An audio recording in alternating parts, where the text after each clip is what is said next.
Programa Ação e Reação, e hoje o nosso convidado é médico com extrema experiência, foi secretário de saúde já em Minas Gerais, em uma cidade de Minas Gerais, veio para Santos nos anos 90 convidado pelo Dr. Davi Capistrano, que era prefeito na época, para ajudar a implantar as policlínicas aqui da nossa cidade, conhece muito de saúde pública, foi candidato a prefeito agora de Santos na última eleição. Eu também estava candidato, né? Doutor Márcio Aurélio, obrigado por ter vindo. Prazer. Obrigado, Vilela. É um prazer enorme, especialmente estar aqui com você, que foi nosso colega, não digamos adversário, inimigos, mas colegas de campanha. Concorrente, claro, né? Claro. Isso é muito importante, essa diversidade política, ideológica. Faz parte da democracia, e que a gente faça isso como nós estamos fazendo, com civilidade, com racionalidade, com inteligência e discutindo projetos. E o doutor Márcio conhece muito a nossa zona noroeste. Eu encontrei uma vez, inclusive, ele na Vila Lemoa, durante a campanha, um lugar que realmente muito abandonado pelo poder público. Eu lembro que você falou uma coisa que me marcou, porque estava entrando a pessoa da sua equipe, foi muito rápido, e você falou menos viaduto e mais saúde, se não me engano. Ele está passando bem em frente ao viaduto, né? É algo que assusta bastante, né, Márcio? O problema é que quando se fala em saúde, as pessoas remetem imediatamente à doença. E a doença que seja tratável, que precisa do médico, com medicamento, mas o conceito de saúde é muito maior do que isso, né? Que era a Organização Mundial de Saúde, que a definição de saúde seja o bem-estar psíquico e social, biológico, mental, emocional e social. Então, portanto, você não pode ter saúde, manter a sua saúde, prevenir doenças num ambiente insalubre. Claro. Completamente insalubre. Como é que nós vamos falar agora, nesse momento de pandemia, em distanciamento social, numa casa de madeirite, que chove dentro, em cima do mangue, onde moram 5, 6, 7 pessoas, com 3, 4, 5 crianças. Esse esgoto todo vai parar na nossa praia. O pessoal acha, não, que bacana, aqui na praia. Vai para o estuário, né? Vai para o estuário e chega aqui e eles vivem numa situação... É possível saúde pública sem saneamento básico? É impossível. Você veja bem que a questão da saúde não é só... E mesmo a saúde, não só a saúde pública, individual, né? Ela não é só questão de medicamento e de assistência médica. É também necessário, óbvio. Mas há quantas décadas nós conhecemos a tuberculose pulmonar? Quantas décadas nós sabemos tratar a tuberculose pulmonar? Quanto tempo que aqui no Brasil o tratamento é supervisionado, é gratuito nas unidades básicas de saúde e supervisionado pela enfermagem. Ou seja, você não consegue comprar o medicamento na rede privada, particular, em farmácias. Exatamente para que o Estado tenha controle sobre essas pessoas, para elas não transmitirem muito para as outras. De qualquer forma, nós somos um dos campeões mundiais em tuberculose pulmonar. Que é uma doença velha, podemos dizer assim, né? Então você veja, a farmacologia, a medicina avançou com a antibiótico-terapia, com a unidade básica de saúde, mas você não consegue bloquear uma doença que é basicamente de periferia, pessoas desnutridas e aglomeradas. Então, o essencial, quando eu falo projeto, nós temos que ter projeto de desenvolvimento humano. Olha, eu tenho carro, né? É uma cidade que nosso desenvolvimento, a partir da década de 50, mais especialmente com Juscelino Kubitschek, 54, foi desenvolvida sob rodas, né? Com rodovias e tudo mais, e a indústria automobilística, que foi importante na nossa economia, e é. Mas se você sair aqui na rua, você vai ver no máximo 2 pessoas cada carro. Sim. E nós não desenvolvemos, não investimos no transporte público, não investimos nas pessoas, e aí investimos em viaduto em função de um pedágio nessa circulação com a capital, né, que é a capital do estado e a capital da Baixada, que é São Paulo. Né? Então é muito injusto. É muito injusto. É que politicamente, Márcio, eu vejo assim, politicamente é muito bonito você inaugurar o hospital. Você inaugura o hospital, muitas vezes não se dá a estrutura e a manutenção, mas você inaugura, fala na campanha política, olha, fiz o hospital tal, tal, tal. Tem que ser o contrário. O hospital, claro que é importante, como você colocou. É o corretivo. Mas o preventivo, que é o mais importante, você falou da desnutrição, a nutrição é fundamental. Muitas crianças vão para a escola para poder comer alguma coisa. Boa parte. Ou seja, o aprender vira em segundo plano quando tem o aprender. A parte de saúde pública é prevenção. Enquanto a gente não resolver a prevenção, pode montar quantos hospitais você quiser, como você falou da tuberculose. Sim. O exemplo que você deu é perfeito. Não estamos falando de Covid, estamos falando de tuberculose. Que tem tratamento, que é feito e nós somos campeões em termos de tuberculose. É isso que eu não consigo entender. Por que as prefeituras preferem gastar muito mais, que a gente sabe que tudo que é corretivo é muito mais caro do que é preventivo. Mas muito mais caro. Muito mais caro. Você hospitalizar um paciente, por exemplo, com doença de Chagas, é muito mais caro do que você prevenir, né, a transmissão através do barbeiro nesse Brasil profundo. Sim, não é verdade? Claro. Você estava falando da sarna, quando entra no final do outono, início do inverno, são doenças mais sazonais, ou seja, que dependem do tempo. Né? Nós vivemos num país tropical, latino, as pessoas têm atividade mais ao ar livre, mesmo essas pessoas que têm dificuldade de moradia e vivem numa situação de vulnerabilidade social aglomerada. Mas quando chega o inverno, as pessoas tendem a ficar mais em casa. E a sarna é uma doença dermatológica transmissível. É a mão, normalmente, que pega, né, e acaba passando pro resto do corpo, né? Em geral, ela preserva a cabeça e o pescoço, né? E mais lesões interdigitais, embaixo do braço, nas virilhas, né, na região da genitália. Coça muito, claro. Coça muito, porque é o parasita chamado Sarcoptes scabiei. Ele é um ácaro, que o ciclo evolutivo dele é de 21 dias, ele faz um tunelzinho na pele, e ele entra no ambiente mais confortável, né, termicamente, né, para colocar os seus ovos, e depois ele sai, e nesse movimento da larva também sair, isso coça absurdamente. Claro. E aí com a unha, na região aqui subgueal, embaixo da unha, você transmite para todas as outras pessoas. E aí não fica só a questão, tá arrumando sarna para se coçar, ô sarnento. Não, é só uma questão assim, lúdica, é uma questão de saúde pública. Claro. Por quê? Uma pessoa que trabalha, seja ela que nível de trabalho for, braçal ou intelectual, ela chegar no trabalho toda arranhada, cheia de pereba, ferida... E passa, né? E passa fácil. Não, e socialmente cria um bloqueio para a pessoa trabalhar. Claro. Então, é uma doença que incapacita.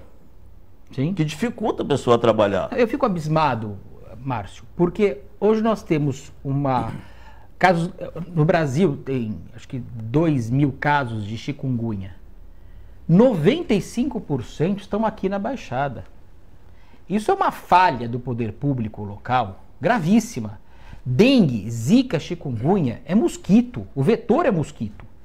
É acabar com o mosquito, você acaba. Os países que são desenvolvidos, você fala em dengue, você não ouve falar em dengue. Mesmo lugares que tem um clima tropical. Você pega a região da Flórida, por exemplo, vamos pensar que a Flórida está a poucos quilômetros de Cuba. Ali é quente. 100 quilômetros, É quente. É quente. Então, não é possível em países, né, desenvolvidos, eles acabam com essas doenças que são possíveis de ter uma prevenção.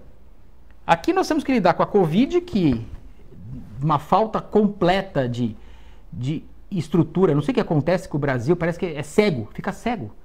Os nossos governantes ficam cegos em relação ao que tem que ser feito.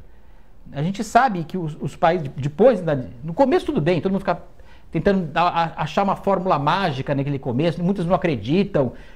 Naquele começo a gente entende tudo, eu concordo, no começo lá, olha, vamos tentar cloroquina, talvez seja até porque também a gente não sabia grande coisa, claro, ou melhor, nada. Claro, não, exatamente, quem sabe, daí o Didier, que é aquele francês lá, falou, não, essa é a salvação, conheço isso aqui, essa aí funciona. O pessoal, opa, peraí, o cara entende do negócio, talvez dê certo, o mundo inteiro tentou, foi aqui que tentou. Mas depois de um tempo, a gente já vê o que dá certo e o que não dá certo.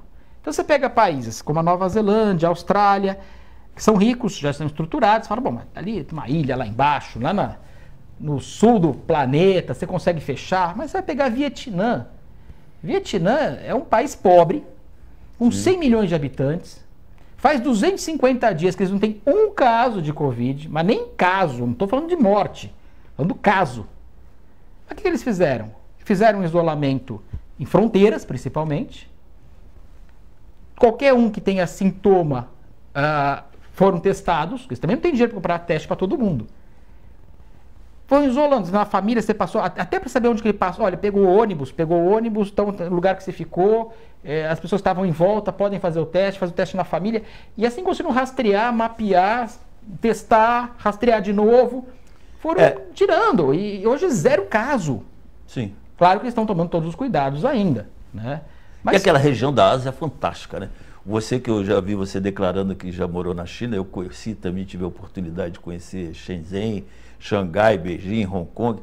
Eu estou louco para acabar a pandemia pra ir lá. E conhecer o Vietnã. O Vietnã tem praias lindas. E o turismo barato. Sim. Agora, eles têm uma vantagem que eles têm baixa densidade demográfica, né? Eles têm uma extensão territorial muito grande e eles não têm grandes concentrações. Mas Ho Chi Minh tem 8 milhões de habitantes. Sim, Ho Chi Minh que é a grande cidade do Vietnã. Mas são 100 milhões de habitantes do país, né? Você veja que o Brasil hoje, 88% da população está concentrada em cidade no litoral. Isso dificulta muito. Agora, falando em termos de projetos de saúde pública, um projeto para as pessoas, né? Você veja como é que é injusto. E nós que somos, temos conhecimento, né, dessa injustiça, olha, a gente não pode deixar de ficar indignado, né? Porque a indignação é que te dá energia para você mover o mundo. Não destruir o mundo com a indignação, com ódio, mas ela te dá aquela energia para você pensar em soluções. Então você imagina que quase que a metade da nossa riqueza que nós produzimos, nós pagamos juros de banco. Quase que a metade nós pagamos. É como um indivíduo que ele vai comprar uma televisão e ele não consegue pagar a mensalidade e ele fica pagando só os juros. Aí ele vende a geladeira para poder pagar a televisão. No final ele perde a televisão e a geladeira. E ainda fica devendo. Ainda fica devendo. Claro. É o que está acontecendo conosco.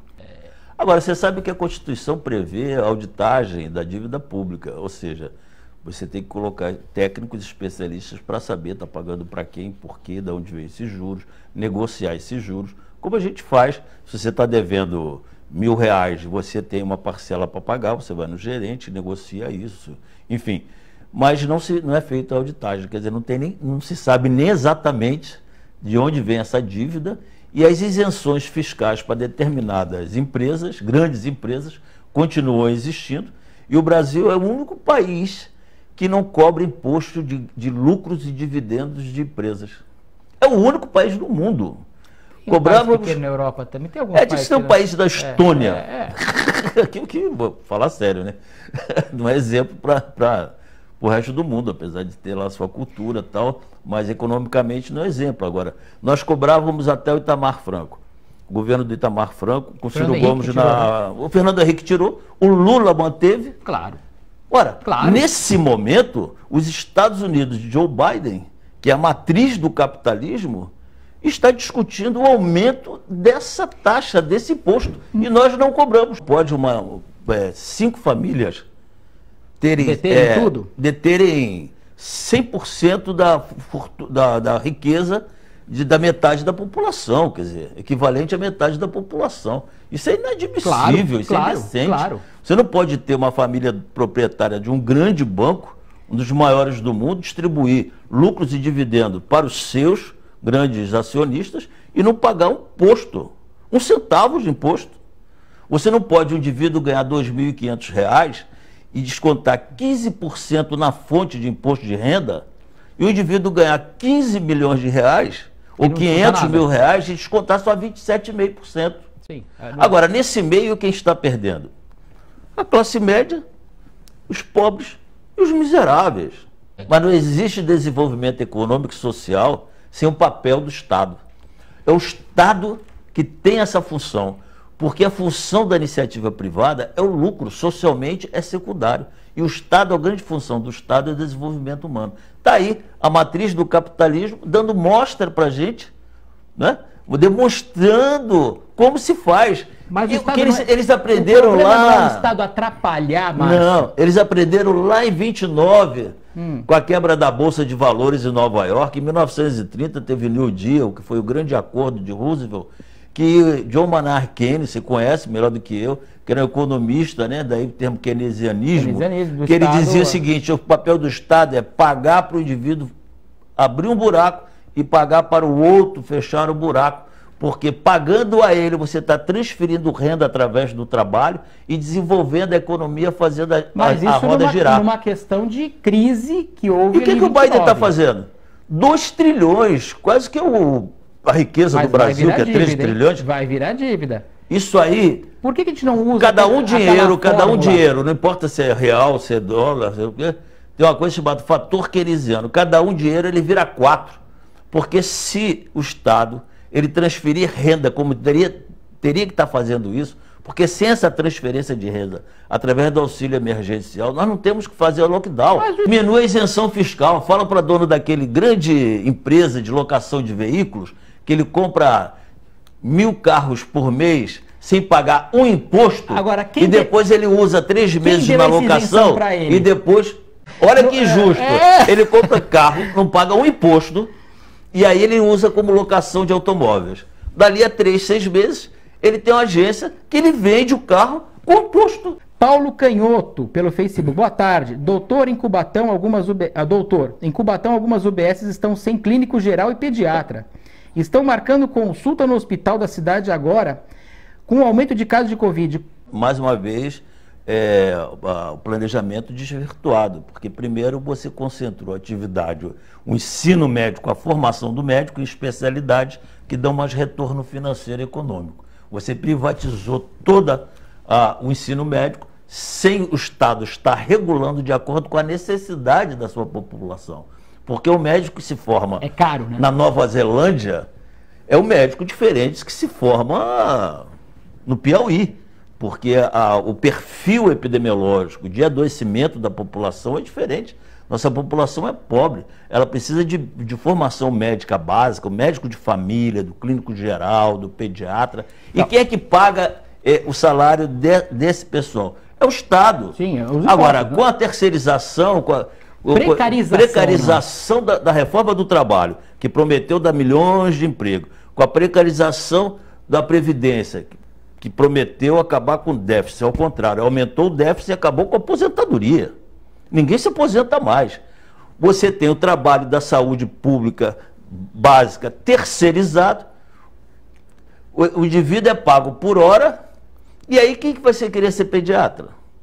Quem que vai querer ser médico de família e clínico geral? As OS, eu tenho tantas críticas em relação, eu sei que você também tem. Só apertar mais uma pergunta aqui do Elton Monteiro. Na cidade de Praia Grande, é o que a gente já falou, inclusive, está havendo um estudo de doença dermatológica chamada escabiose ou sarna humana, que a gente falou agora, não somente na periferia, mas alguns bairros, mas também bairros de classe mais alta. Poderia informar o motivo do alastramento dessa doença na região? Acho que você até comentou. Inclusive, eu dei entrevista, né, para outros órgãos de comunicação, hoje saiu na imprensa também, ontem saiu também na imprensa, no UOL, enfim, no Diário Litoral, e eu falo, repito aqui o que acontece, quer dizer, você subestima a doença, o adoecimento do pobre. O pobre ele está periférico e o grande poder está central. Você vê que só está incomodando porque a sarna foi para o canto do forte. Isso é muito injusto. Antes não incomodava. Antes não incomodava. Mas já tinha. E como não tinha? A periferia vive isso de forma endêmica. Ou seja, você está me dizendo que o problema é que agora chegou no bairro mais rico. Quando estava no bairro pobre, está tudo bem, podia continuar tendo. É invisível. O pobre no Brasil, o miserável, ele é invisível. E isso é muito justo. Nós nunca vivemos... Olha, eu estou aqui em Santos há 30 anos. Eu nunca vi tanta gente bater na porta. Pedindo dinheiro. Eu nunca distribuí, participei de cotização de cesta básica, de macarrão, de leite, de fralda, como eu estou vivendo agora. Marcos. Nós temos toda a nossa sociedade, junto com os empresários, o poder público, temos que nos ater a uma questão de humanidade, dignidade, de sobrevivência. E o governo federal, junto com o governo estadual, em vez de ficar nessa bobagem de cloroquina, não cloroquina, tem que desenvolver projetos de apoio ao pequeno e ao médio empresário, porque eles estão se sufocando. Imagina um indivíduo como eu conheço, 2 meses antes da pandemia, sem imaginar que ia ter pandemia, ele abriu um restaurante, pegou todas as suas reservas e abriu um restaurante. Uma graça de restaurante, a família empolgadíssima com aquele novo projeto. O que ele faz com as máquinas? O que ele faz com os funcionários? Está lutando para sobreviver, para comer, vendendo em delivery uma nova forma que... E ainda assim sobreviver de uma forma precária com muita também, né? dificuldade. E o Estado tem que apoiar através de incentivos, planejamento, como existiu, de certa forma, o PRONAMP, né? Programa Nacional de Apoio ao Pequeno e Médio. Eu já fico feliz se não atrapalhar, viu, Márcio? Voltamos, doutor Márcio Aurélio, pessoa que conhece muito de saúde pública, político experiente, inclusive, por que não, né, Márcio? Você conhece muito da parte política da nossa cidade também, milita no PDT, tem visões completamente diferentes das minhas ideológicas, mas damos muito bem, não tem problema nenhum quanto a isso, a gente quer o desenvolvimento das pessoas, né? Pelo contrário, a gente estava até conversando... Muita divergência cria convergência, confluências e construção de ideias. Eu sempre coloco, Márcio, hoje nós temos 2 palavras importantíssimas deste ano. Ela tem que eleger 2 palavras. Eu diria vacina e emprego. Sim, perfeito. São os 2 pontos que as pessoas mais sofrem hoje, com a doença. Uma das doenças, já que nós temos tanta variedade das doenças, que a Covid vira mais uma, gravíssima, complicadíssima, mas é a doença. É mais preocupante, talvez, hoje, por todos os motivos que nós sabemos, vamos ficar explicando. Emprego. Nós temos que ter um sistema mais inteligente para que o pequeno possa crescer, e esse gera muito emprego, esse paga muito imposto, esse desenvolve o lugar. Não atrapalhar quem está desenvolvendo. E assim também na agricultura. Sim. 80% que nós comemos vem da agricultura familiar. Sim. E o grande incentivo está na mão de quem? Do grande agronegócio exportador. Então, é uma inversão de valores, quer dizer, o Brasil investe muito mais em termos de renúncias fiscais e fomentos de safras e financiamentos para o agronegócio. Você é agricultura familiar, você tem que investir na economia solidária, que é a economia cooperativada. Isso é que dá resultado no mundo. Agora você imagina uma pessoa que tem... Eu vejo no meu bairro os pequenos comerciantes que sustentam a economia do bairro. Porque se você come mais pão, o seu Manuel vai contratar mais padeiro. E o padeiro vai comprar mais... faqueiro, mais prato, vai comprar mais camisa. Então aquilo vai rodando a economia. E quem tem que fomentar isso, o Estado ele tem que tirar o olhar dele, né, do grande capital e trazer aqui para a economia real. Porque senão a gente fica aí, éramos o 6º, viramos o 7º, agora somos o 8º, estamos indo para a 12ª economia do mundo. E cada vez nosso povo está mais pobre. Geração espontânea não existe.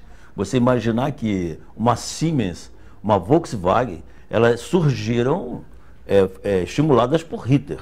Eram empresas nazistas. Uma Hugo Boss, por exemplo, Hugo Boss era o estilista que fazia o fardamento do Terceiro Reich. Né? Isso aí, não sei o que estou dizendo, está na história, está na documentação. A hora que perdeu podia ter desaparecido. Sim, a hora que perdeu, os seus proprietários, seus idealizadores foram para a guilhotina, vamos dizer. Mas a empresa ficou viva. A empresa ficou viva e recebeu o estímulo do Estado. A Europa é o que é hoje, em função da Guerra Fria foi criado o welfare state, quer dizer, Estado de bem-estar social patrocinado pelo Estado. Hoje, os Estados Unidos, a economia dos Estados Unidos está viva pelos trilhões de dólares que Joe Biden está investindo, está aplicando na sociedade, derramando na sociedade. E é isso que nós temos que fazer, diminuir as isenções fiscais, tributar o lucro e dividendo dos grandes empresários. Não estou falando do dono da padaria, dos grandes empresários. É o único país no mundo que não tributa lucros e dividendos. Só isso aí teríamos dinheiro suficiente investir no serviço público. Porque a indústria farmacêutica, ela é parceira, mas ela não vai investir em vacina e dar vacina para as pessoas. ela vai vender vacina. Hoje nós estamos comemorando 121 anos da Fiocruz, Fundação Instituto Oswaldo Cruz, instituição em que eu me formei especialista em saúde pública. Essa semana, antes de ontem, nós fizemos 120 anos de Butantan. Que maravilha, que conhecimento, isso é do povo brasileiro. Isso aí é motivo de orgulho nacional. Se tivéssemos investido, continuado a investir nesses institutos, nós teríamos capacidade técnica e plataforma industrial suficiente para sermos do país todo vacinado, porque nós teríamos condições de desenvolver a vacina aqui, produzir a vacina aqui e distribuir. Você sabe que os Estados Unidos comprou 500 milhões de doses, o Japão comprou 300 milhões de doses, mas estão com dificuldade ainda engateando na vacinação, sabe por quê? Porque eles não têm SUS. Eles não têm o SUS, sequer lugar para vacinar. Nós temos uma rede de prestação de serviço público montada, hierarquizada, regionalizada, universalizada, que é um patrimônio desse país. É um patrimônio subfinanciado. Temos que estimular, investir mais no poder público. Ou o dinheiro colocado em lugares errados também, muitas vezes, né? Nós temos o maior plano nacional de imunização do mundo. Nós temos o maior programa de vacinação antigripal. Nós somos autossustentáveis, tudo produzido, 90 milhões de doses, inclusive por Butantan. Sim. Se você me permite contar uma historinha, eu contei essa historinha outro dia. Aos 20 anos eu gosto muito de viajar, e meu projeto de vida sempre é viajar. E eu estive em Paris e eu me hospedei num hotel próximo ali à Torre Eiffel. Eu cheguei, saí do aeroporto de trem, cheguei no hotel, deixei a mala, eu estava com o Instituto Pasteur a 5, 6 quadras e já estava o horário de fechar. Eu saí correndo, fui lá, aquele prédio bonito, né? E eu, tomado da emoção, bati, estava fechado. Puxa vida, estava fechado para visitação pública. Mas o instituto, que hoje é museu, não é mais centro de pesquisa, estava funcionando. E eu falei com a senhora, e ela, no meu francês lá arrastado, gestual, né? E ela viu que eu estava tomado de tanta emoção, deixou eu entrar. Olha que beleza. E eu, como sanitarista profissional de saúde pública, de falar eu fico emocionado. Na Alameda principal, se você for lá, você vai ver uma escultura linda em bronze, chamada A Mordida. É um menino de 12 anos sendo mordido na coxa por um cachorro, e o menino se chama John Master, que foi o primeiro caso que foi salvo por Pasteur da hidrofobia, da raiva humana. E ali naquele lugar, nós radicamos, a partir da ciência, a varíola, né? Nós aí temos aqui a sarampo controlado, a poliomielite. Isso aqui era uma alegria aos domingos, quando levávamos as crianças para vacinar com Zé Gotinha. Tinha carro de pipoca na porta para as crianças, para estimular para as crianças perderem aquela coisa de ir no posto. E balão de gás, bexiga e tal. Você sentia aquele civismo nas pessoas, aquela alegria de sentir que estava contribuindo para a erradicação, e toda a sociedade envolvida.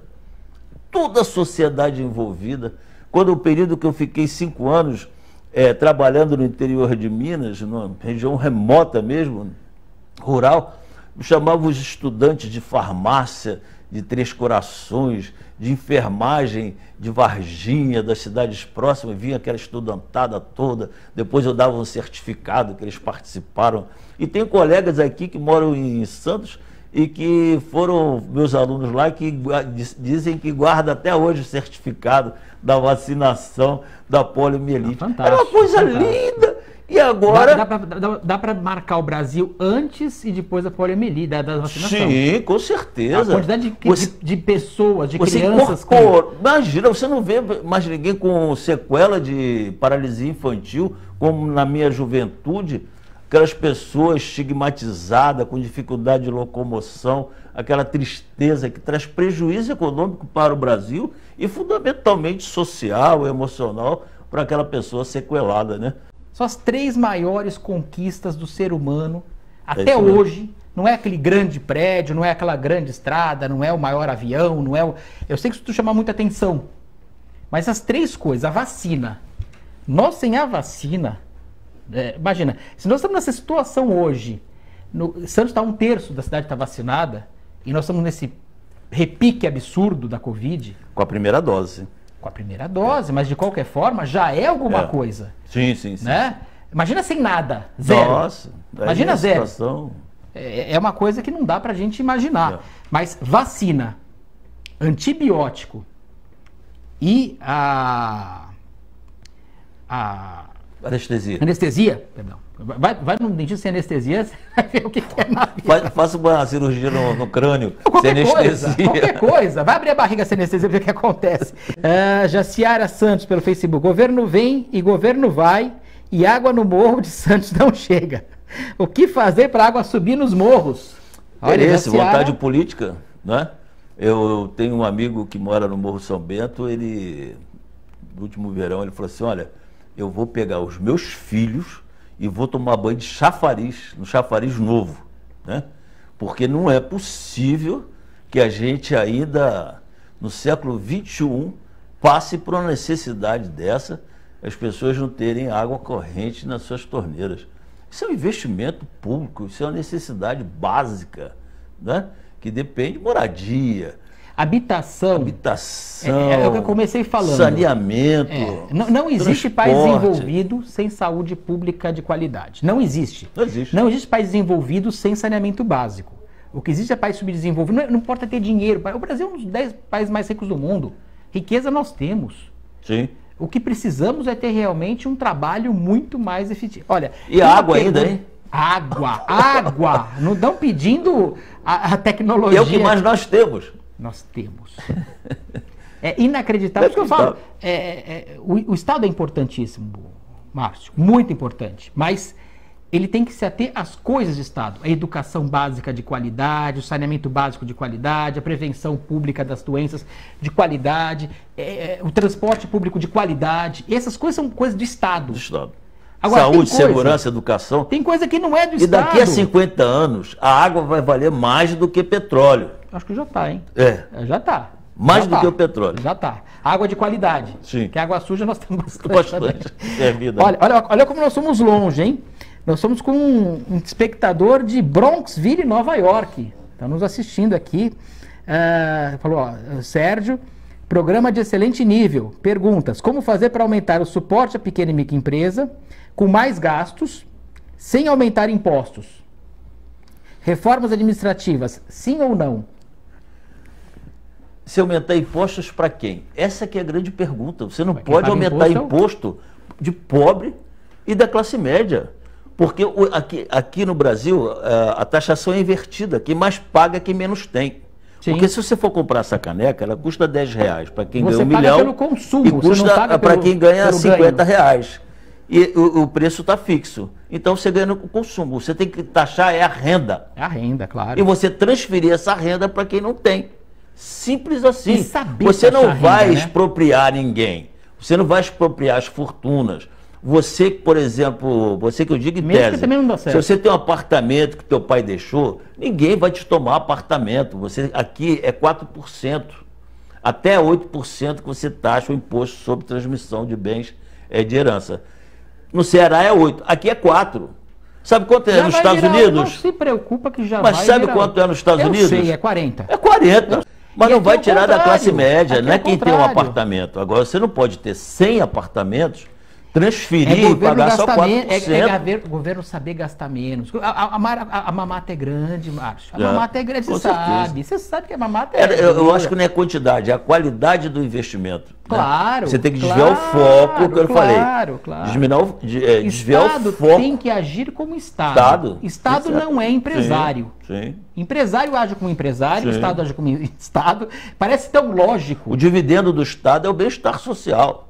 Sem dúvida. Essa que é a função básica do Estado, promover felicidade, bem viver. Então, quando ele coloca dinheiro... A vida com dignidade. Quando o Estado coloca dinheiro em empresas em troca de apoio na campanha política, Aí está fora de ideologia. Isso não é e ideologia, tá fora de isso é política. maracutaia. Isso é maracutaia. E a nossa política vive disso.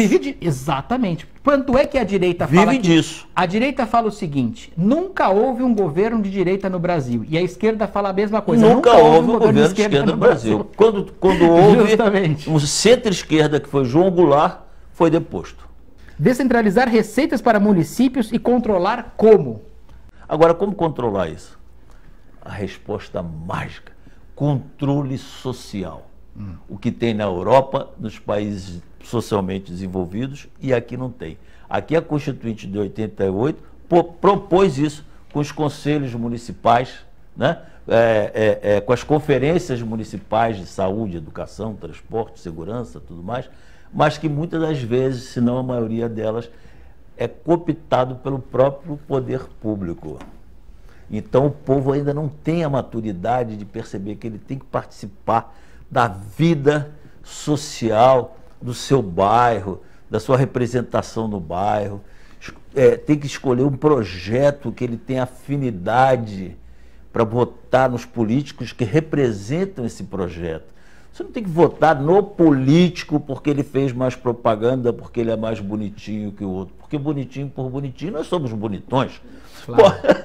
A campanha política é sedutora, mas a campanha política... Aquela com dinheiro é sedutora, não é projeto, porque nós discutimos projetos. Muito. Nós estamos aqui discutindo projetos e maneiras diferentes de ver. O fim é o mesmo. O fim é o mesmo. Mas meios diferentes de chegar a esse fim, que é o bem-estar público, social esse é o ponto e desenvolvimento econômico.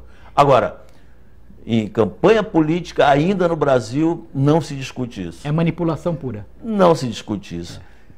Que democracia é essa que você tem que pagar muito caro para sair candidato a vereador? Pois é. Você tem que pagar contador, você tem que pagar televisão, você tem que pagar papel, você tem que pagar... Então a pessoa, como você vai ter uma representação popular, real, né? Márcio, estamos encerrando o programa. Muito difícil. Mas você tem um comunicado para fazer, que eu não quero perder o seu comunicado aqui. Muito obrigado. Eu quero convidar a todos que estão nos vendo e ouvindo, e agradeço você ao espaço. Nós somos do PDT, Partido Democrático Trabalhista, e estamos aqui num grupo na Baixada Santista chamado Agora é Ciro. E esse grupo, que tem 61 pessoas, nós estamos organizando o primeiro seminário trabalhista de formação política da Baixada Santista. Nós começamos quarta-feira passada com a palestra do Manuel Dias, ele que é fundador do PDT, atual secretário-geral do partido, ex-ministro do Trabalho. E hoje nós vamos ter uma palestra às 19h30, virtualmente, com o professor Cássio Moreira. Ele que é mestre, doutor e pós-doutorado em desenvolvimentismo e trabalhismo, vai nos falar: trabalhismo, que ideologia é essa?